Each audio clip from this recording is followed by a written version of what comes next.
Hey everyone, in this video, I'll share a product research strategy for 2025 so you can find winning products for your Shopify store and stay out of the competition.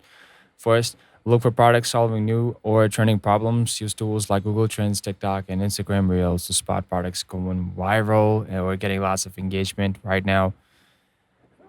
Uh, Also, next, check competitors by searching your niche on Shopify stores, Amazon, or AliExpress.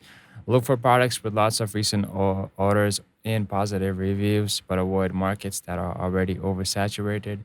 Use product research tools like Minia, Dropship.io, or Sell the Trend to find products with a rising number of ads or orders. This shows where there is growing demand, but still room to enter the market. Focus on products with good profit margins. Aim for items you can sell at least three times your cost, and choose your products lightweight enough for affordable shipping.